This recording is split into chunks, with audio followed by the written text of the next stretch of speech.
Hi, today we're going to continue our mental health unit with a little bit of a historical twist.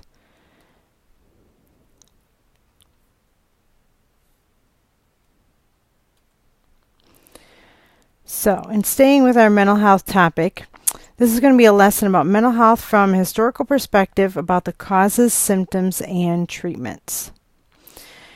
Now, going back to the late 19th century, we meet a doctor, Dr. Mitchell, who had an interesting philosophy. His quote up here talks about life, live as domestic a life as possible and never touch pen, brush, or pencil as long as you live.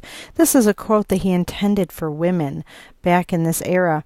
At this time in history, women were challenging traditional ideas about gender that excluded them from political and intellectual life. Medical and scientific experts drew on notions of female weakness to justify inequality between the sexes. Artist and writer Charlotte Perkins Gilman, who was discouraged from pursuing a career to preserve her health, rejected these ideas in a terrifying short story titled The Yellow Wallpaper. The famous tale served as an indictment of the medical profession and the social conventions restricting women's professional and creative opportunities. Today we're going to be reading that story.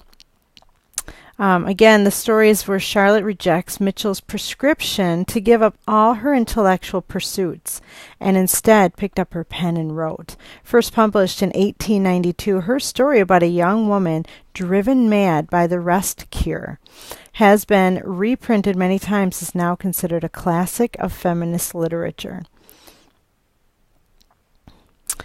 By the end of today, you're going to be able to describe common symptoms of depression and other mental health disorders. You'll be able to identify possible causes and available treatments for depression and other mental disorders.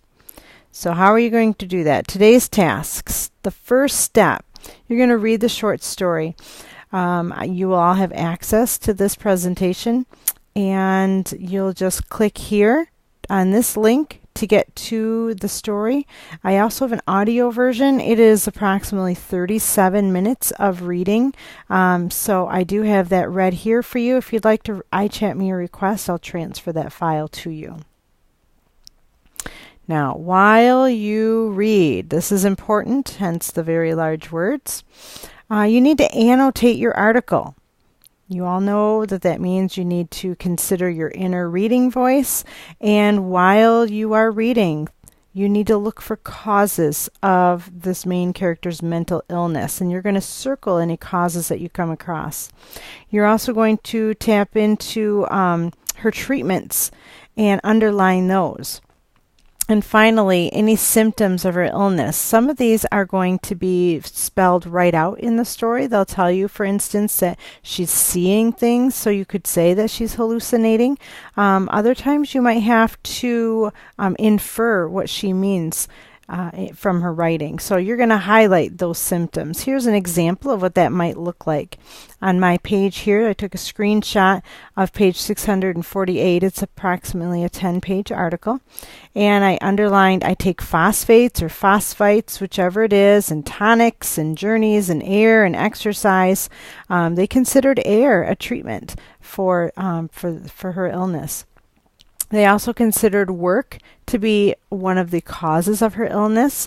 They thought that how she acted in society and being exposed to all kinds of social stimulus caused some of her depression and her anxieties. Here's a highlighted sentence up here at the top. I get unreasonably angry. It's going to be a symptom, so I highlighted that. You're going to do this throughout your paper.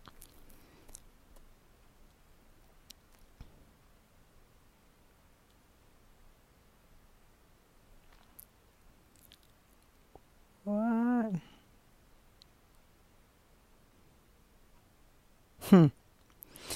Step number 2, the discussion circle form. You're going to click down below here.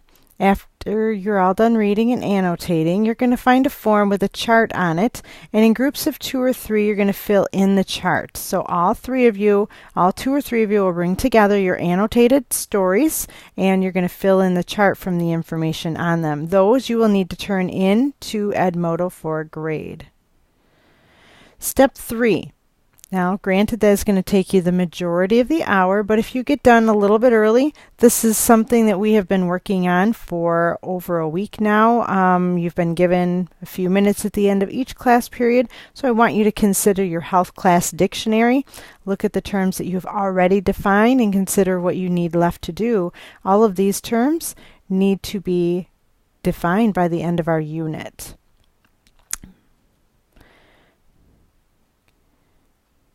So if you have any questions, make sure you send me an iChat, raise your hand.